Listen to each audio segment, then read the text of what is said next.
Hello students and welcome to click economics. मैं doctor Amit Singh Khokhar आज पढ़ा रहा हूं आपको बैलेंस ऑफ पेमेंट, जिसे हम हिंदी में कहते हैं भुगतान संतुलन।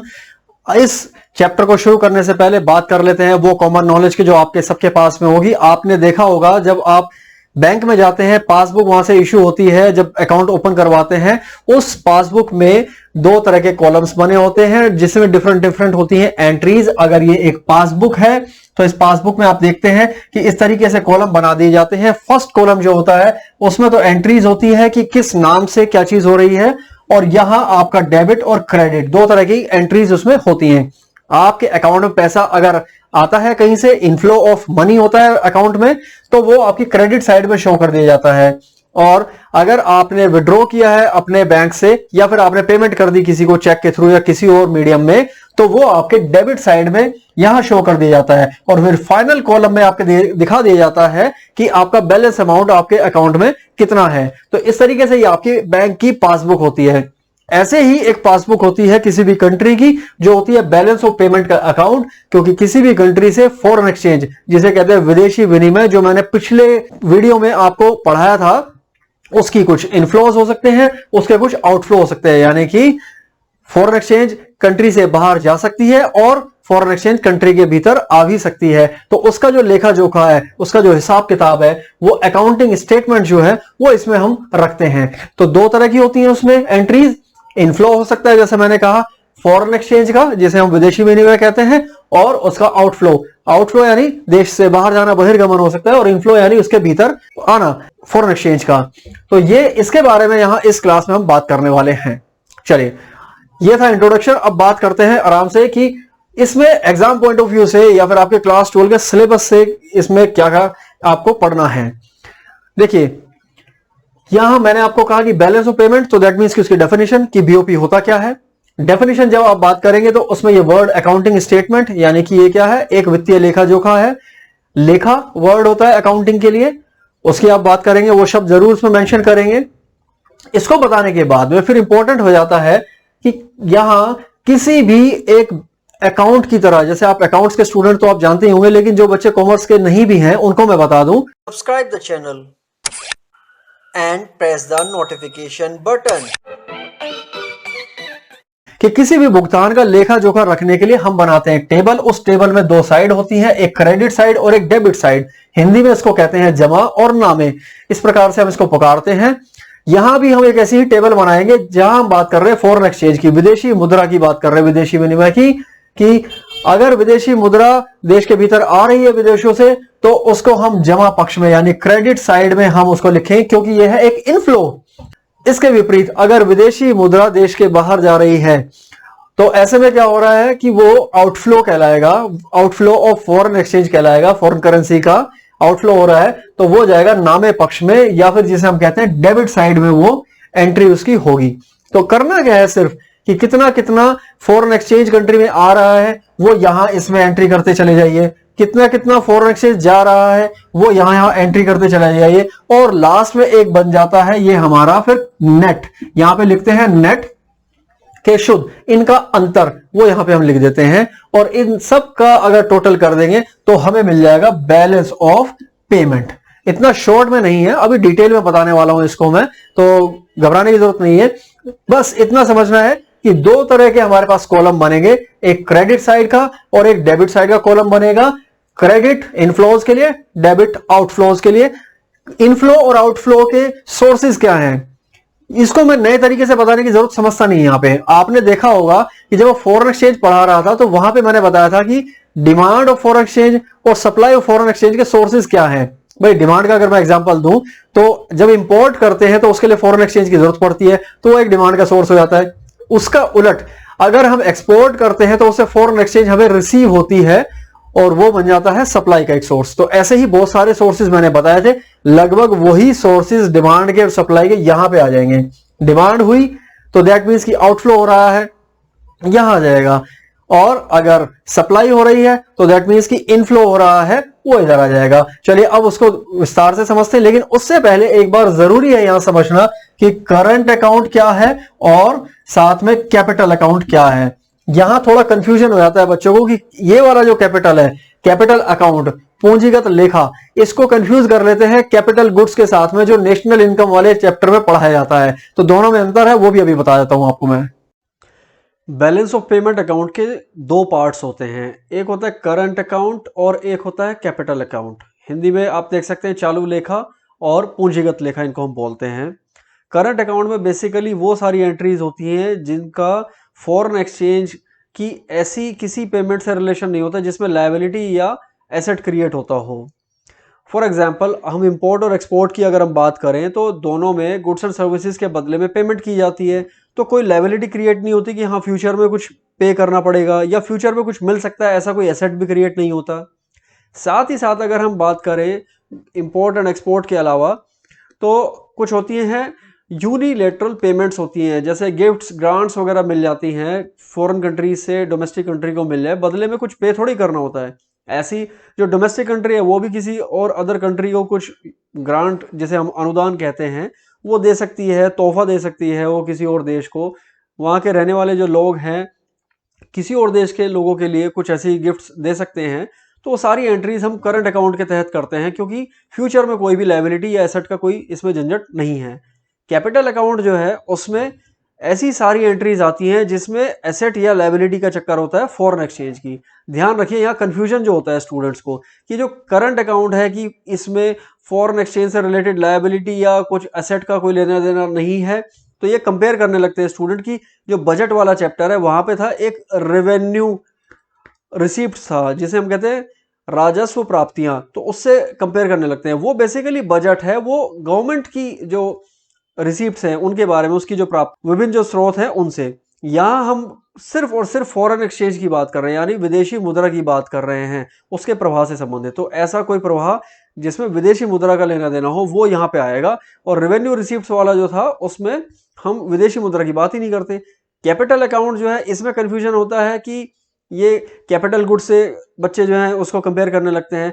आप ध्यान रखिए, चाहे हम मशीन मंगाए विदेश से, चाहे हम विदेशों से मंगाए कोई भी खाने पीने की चीज मंगा ले, तो कंज्यूमर आइटम हो या फिर वो इंडस्ट्रियल गुड हो, कैपिटल गुड हो, वो किसी भी तरह का हो, वो सारे के सारे इंपोर्ट होते हैं जो हम विदेशों से मंगाते हैं, और इंपोर्ट आएगा करंट अकाउंट में। इसी तरीके से हम एक्सपोर्ट करते, चाहे मशीन का एक्सपोर्ट करें चाहे ब्रेड का एक्सपोर्ट करें, कंज्यूमर गुड हो या कैपिटल गुड हो, लेकिन क्योंकि वो हो रहा है एक्सपोर्ट यानी निर्यात हो रहा है, तो वो भी आएगा करंट अकाउंट में। तो कैपिटल अकाउंट में उसको कंफ्यूज करना ही नहीं है। कैपिटल अकाउंट में सिर्फ आएंगी जैसे बोरोइंग, उधार ले लिया गवर्नमेंट ने किसी फॉरेन कंट्री से, तो फॉरेन एक्सचेंज आ तो गई लेकिन भविष्य में उसको चुकाना पड़ेगा, तो क्या क्रिएट हो गया, एक लायबिलिटी क्रिएट हो गई, यानी देनदारी फ्यूचर के लिए क्रिएट हो गई। और इसी तरीके से और हमारे पास सोर्सेज हो सकते हैं कि जिसमें हम फॉर एग्जाम्पल इन्वेस्टमेंट अगर हमारे पास में आ जाता है किसी फॉरेन कंट्री से डोमेस्टिक कंट्री में, तो उसमें भी वो कैपिटल अकाउंट की एंट्री है। लेकिन क्योंकि इन्वेस्टमेंट आया है तो यहाँ चाहे फिजिकल एसेट्स में, यानी वो लैंड परचेज करें, बिल्डिंग परचेज करें यहाँ पे, या फिर वो यहाँ पे परचेज करें कोई शेयर्स, तो किसी भी तरीके का यहाँ इन्वेस्टमेंट जो किया जाएगा वो कैपिटल अकाउंट के तहत आएगा। हमारी जो डोमेस्टिक कंट्री है वहाँ यहाँ के जो लोग हैं वे अगर विदेशों में कोई इन्वेस्टमेंट करते हैं तो वो भी कैपिटल अकाउंट के तहत ही आता है। तो कुल मिला के जो बैलेंस ऑफ पेमेंट अकाउंट है उसके दो पार्ट्स हो गए, करंट अकाउंट और कैपिटल अकाउंट, और दोनों में बनेंगे दो दो कॉलम जिसको हम कहते हैं क्रेडिट और डेबिट साइड। तो अगर हम यहाँ पे देखें कि करंट और कैपिटल ये दो तो हमने पार्ट्स कर दिए, यानी चालू लेखा और पूंजीगत लेखा, और फिर इनके दोनों के दो कॉलम्स हो गए, यानी क्रेडिट साइड और डेबिट साइड। तो एक ये बन गया यहाँ पे और यहाँ पे, इस तरीके से चार इसके टोटल कंपोनेंट हो जाते हैं बैलेंस ऑफ पेमेंट अकाउंट के। अब हम बात कर लेते हैं विजिबल्स और इनविजिबल्स की। तो ये क्या है बेसिकली कि आपने देखा होगा गुड्स एंड सर्विसेज की बात करते हैं हम, जब मैक्रो पढ़नी शुरू करी तब से हम ये गुड्स को साथ में सर्विसेज भी बोलते हैं, गुड्स एंड सर्विसेज। तो गुड्स जो होते हैं वो टेंजिबल होते हैं, उनको हम स्पर्श कर सकते हैं, तो उनको यहां हम विजिबल की कैटेगरी में रखेंगे, यानी उनको हम दृश्य कहेंगे। और जो सर्विसेज हैं वो इनटेंजिबल होती हैं, उनको हम स्पर्श नहीं कर सकते, उनकी कोई फिजिकल एग्जिस्टेंस नहीं होती है, तो उनको हम इनविजिबल्स कहते हैं, अदृश्य कहते हैं। ट्रेड दोनों में पॉसिबल है, ट्रेड हम विजिबल्स में कर सकते हैं और ट्रेड हम इनविजिबल्स में कर सकते हैं। अभी हम देखेंगे कि इनकी एंट्री अलग अलग होती है, लेकिन ये दोनों ही गुड्स एंड सर्विसेज जो है इनका ट्रेड जो है वो करंट अकाउंट में जाएगा। और अब देखिए हम बात कर लेते हैं उस टेबल की जिसमें बनेंगे चार अलग अलग बॉक्स बनेंगे, क्योंकि हमें देखना है करंट और कैपिटल के अकॉर्डिंगली हमें डिस्टिंग्विश करना है एंट्रीज को। फिर करंट में हमारा क्रेडिट बन जाएगा और डेबिट बन जाएगा, इसी तरीके से हमारा कैपिटल में भी क्रेडिट बन जाएगा और डेबिट बन जाएगा। तो 4 हमारी टोटल एंट्रीज होंगी, ऐसा एक बॉक्स बना करके उसमें हम करेंगे और अभी मैं उसका एक्सप्लेन कर दूंगा। इसके अलावा एक और एग्जांपल आपको देता हूं। किसी भी कंट्री में सेंट्रल बैंक होता है और उस सेंट्रल बैंक के पास होता है फॉरेन एक्सचेंज का रिजर्व। इसे विदेशी मुद्रा का भंडार कह देते हैं। मैं आपको बता चुका हूं कि फॉरेन एक्सचेंज मार्केट में जब लगता है कि बहुत ज्यादा उतार चढ़ाव आ रहा है, बहुत ज्यादा फ्लक्चुएशन है, वॉलेटिलिटी है बहुत ज्यादा, तो सेंट्रल बैंक क्या करता है, इंटरवीन करता है, हस्तक्षेप करता है और वो कोशिश करता है कि विदेशी मुद्रा दर जो है उसमें जो बहुत ज्यादा उतार चढ़ाव आ रहे हैं उनको नियंत्रित किया जा सके किसी तरीके से। उसको हम dirty floating foreign exchange system कहते हैं, यानी कि मैली या मलिन तैरती फॉरेन एक्सचेंज विदेशी विनिमय दर प्रणाली। तो उसमें आपने देखा कि जब वो बल्क बाइंग कर रहा है या बल्क सेलिंग कर रहा है, बहुत बड़ी मात्रा में खरीद रहा है या बेच रहा है सेंट्रल बैंक, तो उसके पास वो भंडार आया कहां से?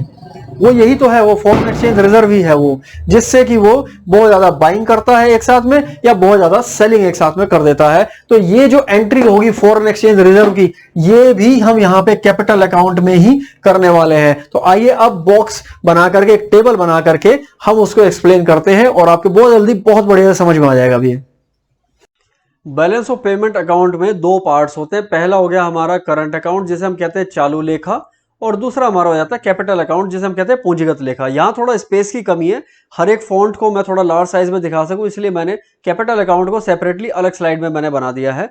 पहले हम यहाँ पे ध्यान दे लेते हैं करंट अकाउंट पे। यहाँ देख सकते हैं आप, ये क्रेडिट साइड हो गई और ये डेबिट साइड, जो कि आपको पहले ही बताया जा चुका है कि 2 साइड बनेगी।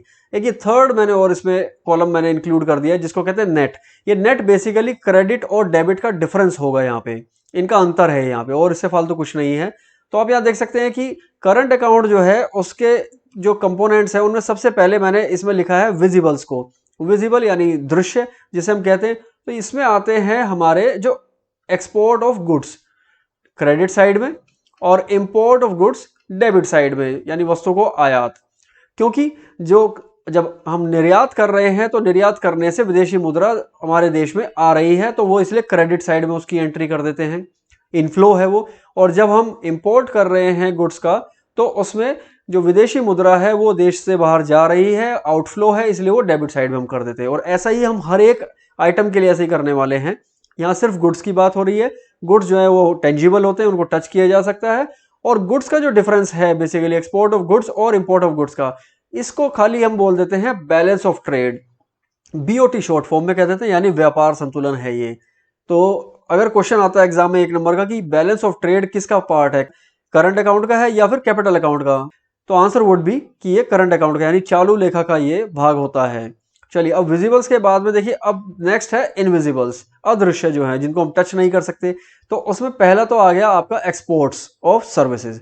तो गुड्स तो हमारे ऊपर यहाँ कवर हो गए थे, सर्विसेज का एक्सपोर्ट और सर्विसेज का इंपोर्ट्स, ये हमारे क्रेडिट साइड में और डेबिट साइड में, क्योंकि ये हमारे क्या है basically inflow of foreign exchange है और आउटफ्लो ऑफ फॉरेन एक्सचेंज है। तो वहां से हमने इनको कर लिया है। इनका अंतर आप देख सकते हैं, नेट एक्सपोर्ट्स ऑफ सर्विसेज यानी कि सेवाओं का निवल निर्यात जो है। Subscribe the channel and press the notification button, वो हम यहां नेट साइड में रख लेते हैं।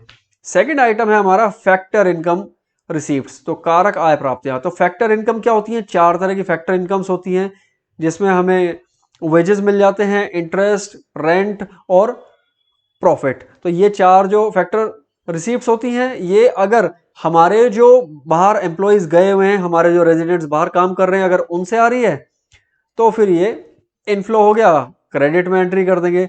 और अगर हमारे यहाँ कुछ लोग विदेशों के काम कर रहे हैं और वो उनको फैक्टर सर्विसेज के बदले फैक्टर पेमेंट की जा रही है, कारक आय भुगतान हो रहा है, तो वो फिर आउटफ्लो है और वो डेबिट में चला जाएगा। और लास्ट एंट्री होती है करंट अकाउंट की, वो है ट्रांसफर रिसीप्ट्स। तो मैंने कहा था जैसे गिफ्ट और ग्रांट्स जो होती हैं कि उपहार मिल गया या फिर कोई अनुदान मिल गया, तो बदले में चुकाना तो होता नहीं है। तो इस प्रकार के जो आदान प्रदान होते हैं उनको भी हम करंट अकाउंट में रखते हैं। अगर पैसा आ रहा है विदेशों से तो वो क्रेडिट साइड में, और अगर पैसा जा रहा है तो वो डेबिट साइड में। तो यहाँ आप देख सकते हैं। और इनका अंतर निवल हस्तांतरण प्राप्तियां। लास्ट में जो इंपॉर्टेंट चीज है वो है कि इन सारे आइटम्स का जितने भी ये क्रेडिट साइड में हैं, इन सब का टोटल यहां आप देख सकते हैं करंट इनफ्लोज, कि चालू आगमन की कुल कितना फॉरेन एक्सचेंज आ रहा है करंट अकाउंट में और कुल कितना जा रहा है चालू खाते में, वो यहाँ पे। और इन दोनों का अंतर क्या है, बैलेंस आ गया, ये बैलेंस ऑन करंट अकाउंट, यानी चालू लेखा में संतुलन, ये हमें पता चल जाता है। ये नेगेटिव हो सकता है, ये पॉजिटिव भी हो सकता है। अगर इनफ्लो ज्यादा है, आउटफ्लो कम है, तो डेफिनेटली पॉजिटिव हो जाएगा। अगर इनफ्लो जो है वो कम है, आउटफ्लो ज्यादा है, तो वो क्या हो जाएगा, नेगेटिव हो जाएगा उस केस में। चलिए, अब जैसा मैंने आपको बताया था कि सेकंड पार्ट है कैपिटल अकाउंट, तो यहां देख सकते हैं पूंजीगत लेखा यहाँ इस स्लाइड में, और इसमें क्रेडिट और डेबिट सेम वही साइड बनाई है, नेट यहाँ पे शो किया गया है। यू कैन सी कि 3 इसके यहाँ पे आइटम्स हैं। पहला, बोरोइंग्स। अगर डोमेस्टिक कंट्री लोन ले रही है फॉरेन कंट्री से या फॉरेन किसी मल्टीलेटरल ऑर्गेनाइजेशन जैसे कि आईएमएफ, वर्ल्ड बैंक से अगर ऐसा कुछ लोन लिया जा रहा है, तो फॉरेन एक्सचेंज का क्या हो गया, इनफ्लो तो हो गया, लेकिन यहाँ पे क्या है, लायबिलिटी क्रिएट हो गई कि देनदारी की भविष्य में इसको चुकाना है। तो ऐसी देनदारी और संपत्ति वाली सारी एंट्री यहाँ होगी। तो बोरोइंग्स अगर हुई तो वो क्रेडिट साइड में, और लेंडिंग अगर की डोमेस्टिक कंट्री ने किसी और को ऋण दे दिया तो वो डेबिट साइड में, क्योंकि आउटफ्लो हो रहा है। लेकिन हाँ, यहाँ ये कि बदले में इसमें एसेट क्रिएट हो जाता है, इसमें लायबिलिटी क्रिएट हो जाती है फॉरेन एक्सचेंज से रिलेटेड। और ये इनका डिफरेंस, निवल ऋण ग्रहण यानी नेट बोरोइंग्स, शुद्ध कितनी, यानी तो बोरोइंग्स अगर ज्यादा है, लैंडिंग कम की है, तो ये पॉजिटिव आ जाएगा नेट बोरोइंग्स, और अगर बोरोइंग्स कम है, लैंडिंग ज्यादा है, तो ये नेगेटिव आ जाएगा नेट बोरोइंग्स। विदेशों से निवेश, ये फिजिकल एसेट्स में भी हो सकता है और ये फाइनेंशियल एसेट्स में यानी शेयर्स वगैरह में भी हो सकता है, मैं ये पहले ही एक्सप्लेन कर चुका हूं। तो अगर विदेशों से निवेश आ रहा है तो वो क्रेडिट साइड में, और अगर विदेशों में निवेश जा रहा है तो वो डेबिट साइड में। और ये आपका हो गया, इनका डिफरेंस हो गया, यानी कि क्रेडिट माइनस डेबिट। और लास्ट जो है वो है विदेशी विनिमय का जो भंडार है उसमें कमी। अगर जो केंद्रीय बैंक है, सेंट्रल बैंक है, अगर कुछ फॉरेन एक्सचेंज रिलीज कर देता है वो मार्केट में, फॉरेन एक्सचेंज की मार्केट में, तो उसमें क्या होगा, तो वो फॉरेन एक्सचेंज की अवेलेबिलिटी जो है वो बढ़ जाएगी मार्केट में। लेकिन उससे विदेशी मुद्रा का जो भंडार है, जो फॉरेन एक्सचेंज रिजर्व्स है, उसमें तो कमी आ जाएगी ना। तो दैट मीन्स कि विदेशी विनिमय भंडार जो है उसमें होने वाली कमी वो क्रेडिट साइड में आएगी, और उसमें होने वाली बढ़ोतरी यानी बाजार से कुछ पैसा निकाल लिया, कुछ फॉरेन एक्सचेंज सेंट्रल बैंक ने विड्रॉ कर ली। वो कब कब करता है वो मैं ऑलरेडी पहले एक्सप्लेन कर चुका हूँ। तो अगर उसने विड्रॉ कर ली तो फिर वो डेबिट यानी आउटफ्लो हो गया, मार्केट से बहिर्गमन हो गया है। यहाँ पे आप देखिए इन तीनों आइटम्स का जोड़, ये जो आइटम है इनका जोड़ कैपिटल का टोटल इनफ्लोज हो गए, यानी कुल आगमन जो है पूंजीगत, और ये टोटल आउटफ्लोज हो गए। यहाँ पे आप देख सकते हैं कि ये बैलेंस यहाँ पे हमने फाइंड आउट किया, बैलेंस ऑन कैपिटल अकाउंट। तो कैपिटल अकाउंट के जो कुल इनफ्लोज हैं उसमें से कुल आउटफ्लोज को अगर हम माइनस कर दें तो हमें मिल जाता है बैलेंस। तो ये बैलेंस भी जैसे मैंने कहा करंट अकाउंट की तरह ये पॉजिटिव भी हो सकता है और ये नेगेटिव भी हो सकता है। और पहले पिछली स्लाइड में आपने देखा कि करंट इनफ्लोज भी होते हैं, उनका हम टोटल देख सकते हैं यहाँ पे, और साथ में जो करंट आउटफ्लोज हैं वो भी हमने यहाँ पे मेंशन कर दिए हैं। तो पिछली स्लाइड के जो टोटल हैं अगर हम उनको ऐड कर दें तो दैट मीन्स ये पूरा का पूरा जो टोटल है, ये दोनों जो ऐड कर दिए तो हमें मिल गए टोटल इनफ्लोज, वो करंट अकाउंट के और कैपिटल अकाउंट, यानी कि पूंजीगत आगमन और चालू आगमन दोनों को अगर हम जोड़ देते हैं तो हमें मिल जाता है कुल आगमन। और इसी तरीके से अगर टोटल आउटफ्लोज को हम जोड़ना चाहें तो कैपिटल आउटफ्लोज और करंट आउटफ्लोज दोनों को जोड़ दीजिए, मिल जाएगा। अब इन दोनों का जो डिफरेंस है, टोटल इनफ्लो कितना हुआ है इकोनॉमी में, टोटल आउटफ्लो कितना हो रहा है इकोनॉमी में, ये हमें मिल जाता है बैलेंस ऑफ पेमेंट। देखिए सबसे पहले बात कर लेते हैं बैलेंस ऑफ ट्रेड की। वो मैं ऑलरेडी बता चुका हूं कि जो हमारा करंट अकाउंट है जिसे हम चालू लेखा कहते हैं, उसमें सबसे पहली एंट्री होती है कि इंपोर्ट और एक्सपोर्ट की। तो यहां पे हम देखते हैं कि एक्सपोर्ट माइनस इंपोर्ट अगर हम कर देते हैं किसका, वो गुड्स का, तो उसे हम कहते हैं बैलेंस ऑफ ट्रेड। और वही यहां मैंने लिखा हुआ है कि बैलेंस ऑफ ट्रेड क्या है, एक्सपोर्ट्स ऑफ गुड्स में से माइनस कर दीजिए इंपोर्ट्स ऑफ गुड्स, यानी वस्तुओं के निर्यात और वस्तुओं के आयात का अंतर है ये। अगर ये पॉजिटिव है, बैलेंस ऑफ ट्रेड अगर पॉजिटिव है तो कब होगा, जब एक्सपोर्ट ज्यादा हो। एक्सपोर्ट्स अगर ज्यादा हो रहे हैं तो वो सिचुएशन हो जाती है सरप्लस की। तो यहां देख सकते हैं कि बीओटी क्या है, वो पॉजिटिव है उसका साइन, एक्सपोर्ट जो है वो ज्यादा है इंपोर्ट से। तो इकोनॉमी जो है वो ज्यादा एक्सपोर्ट कर रही है गुड्स का और इंपोर्ट्स वो कर रही है कम। तो अगर हम खाली ट्रेड अकाउंट की बात करें, यानी व्यापार जो हमारा लेखा है उसकी अगर हम बात करें, तो इकोनॉमी के पास इनफ्लो ज्यादा हो रहा है इस केस में। और दूसरी इसके ठीक ऑपोजिट होती है डेफिसिट की सिचुएशन। यहां क्या है, इंपोर्ट्स ज्यादा हैं, एक्सपोर्ट्स कम है, तो डेफिनेटली नेगेटिव साइन आएगा बैलेंस ऑफ ट्रेड का, तो एक्सपोर्ट्स कम और इंपोर्ट्स ज्यादा हो रहे हैं। नेक्स्ट जो हमारा है वो है करंट अकाउंट का बैलेंस। ये मैं ऑलरेडी एक्सप्लेन कर चुका हूं, जहां करंट अकाउंट की स्लाइड थी उसमें आपने देखा था कि लास्ट में टोटल हमारे इनफ्लो कितने हो रहे हैं यानी क्रेडिट साइड का टोटल, और टोटल हमारे आउटफ्लो यानी डेबिट साइड का टोटल हमारा कितना हो रहा था, जिसे हम कहते हैं जमा पक्ष का कुल और नामे पक्ष का कुल योग। इन दोनों का अंतर जो है वो हमें दे देता है चालू लेखा संतुलन। तो आप देख सकते हो बैलेंस ऑन करंट अकाउंट क्या है, sum of credits on current account, credit side का टोटल और उसमें से डेबिट साइड का टोटल, यानी चालू लेखा में कुल जमा कितनी है और चालू लेखा में कुल नामे कितने हैं।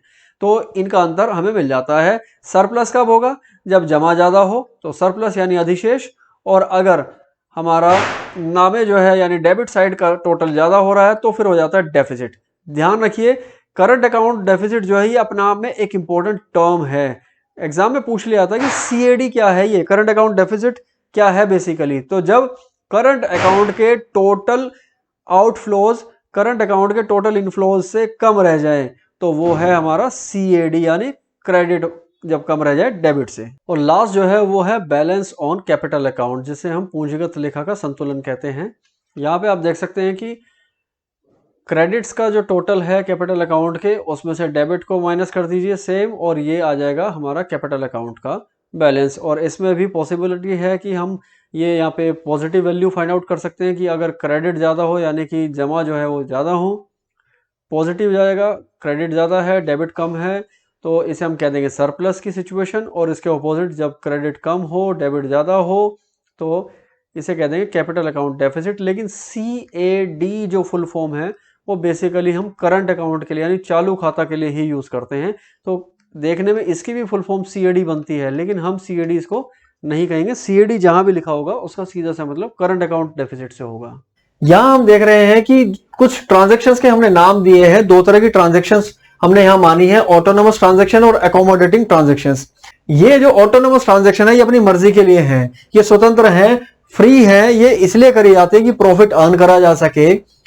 अगर हम मान लीजिए कोई इंपोर्ट एक्सपोर्ट की वजह से हमारी कंट्री को घाटा हो रहा है तो इसलिए हो रहा है कि हम प्रॉफिट अर्न करना चाह रहे हैं, तो या सोशल वेलफेयर के लिए ट्रांजैक्शन करी जाती है। तो फर्स्ट पॉइंट हमारा हो गया कि ये सोशल वेलफेयर के लिए की जाती है, या फिर मेनली ये है प्रॉफिट ओरिएंटेड होती हैं, या फिर ये प्रॉफिट के लिए की जाती हैं, लाभ के लिए की जाती हैं। जबकि इसके विपरीत अकोमोडेटिंग ट्रांजैक्शंस होती हैं, ये समायोजक लेन देन कहलाती है। और ये क्यों करी जाती है कि अगर यहां हमने देखा कि ऑटोनोमस ट्रांजैक्शंस जो हैं इनकी वजह से कोई घाटा हुआ या हानि हुई, उसको संतुलित करने के लिए, उसको कवर करने के लिए की जाती हैं। तो टू कवर डेफिसिट या surplus which is because of autonomous transactions, इनकी वजह से अगर कोई घाटा या लाभ अगर कोई हो रहा है, कोई सरप्लस है, तो उसको संतुलित करने के लिए ये वाली अकोमोडेटिंग ट्रांजैक्शंस कर ली जाती हैं। ये वॉलंटरी है, ऐच्छिक है, अपनी मर्जी से की जाती है। कोई कंट्री प्रॉफिट अर्न करना चाहती है करे, ना करना चाहती है ना करे, तो ये तो उसके लिए ज्यादा प्रॉफिट अर्न करने के लिए हो सकता है ज्यादा वो ऐसी ट्रांजैक्शंस करे जो ऑटोनोमस कहलाती हैं। लेकिन अगर इसमें घाटा या कोई अधिशेष हो रहा है तो उसको संतुलित करने के लिए ये आवश्यक हो जाती हैं, इसलिए कंपलसरी ट्रांजैक्शंस हम इसको कह रहे हैं।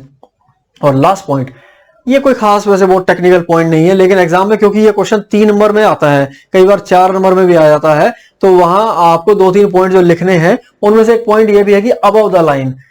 अबव द लाइन क्यों कहते हैं कि आप देखिए इस प्रकार से हमने टेबल बनाई थी, यहां ऊपर हमने करंट अकाउंट बनाया, नीचे हमने कैपिटल अकाउंट बनाया, और उसमें देखा कि करंट अकाउंट में जो एंट्रीज हैं वो सारी ऑटोनोमस कैटेगरी में आती हैं, वो प्रॉफिट के लिए की जाती हैं। जो इंपोर्ट एक्सपोर्ट है किसका, विजिबल्स का और इनविजिबल्स का, तो वो इस कैटेगरी में आते हैं। तो हम इसके यहाँ पे अबव द लाइन कहते हैं ऑटोनोमस ट्रांजैक्शंस को, और अकोमोडेटिंग ट्रांजैक्शंस को हम बिलो द लाइन ट्रांजैक्शंस कहते हैं, क्योंकि ये कैपिटल अकाउंट की एंट्रीज होती हैं मोस्टली। और बोरोइंग है, जैसे उधार जो ऋण लेते हैं वो क्यों लेते हैं कि अगर चालू खाते में घाटा हो रहा है तो उसको संभालने के लिए, उसको संतुलित करने के लिए, या उसकी भरपाई करने के लिए, उसका भुगतान करने के लिए ऋण ले लेती है कोई भी सरकार। तो बोरोइंग जो होती है IMF से ले ले या किसी अदर कंट्री से ले ले, वो बिलो द लाइन आइटम है और वो अकोमोडेटिंग ट्रांजैक्शन कहलाती है। इसके अलावा जो सेंट्रल बैंक है मैंने बताया, उसके बाद में फॉरेन एक्सचेंज का रिजर्व है, बहुत सारा विदेशी मुद्रा का भंडार है, उसमें से अगर वो कुछ धन बाजार में प्रवाहित करे तो उस प्रकार की जो ट्रांजैक्शंस है, जो लेन देन है, वो भी अकोमोडेटिंग ट्रांजैक्शंस में आते हैं।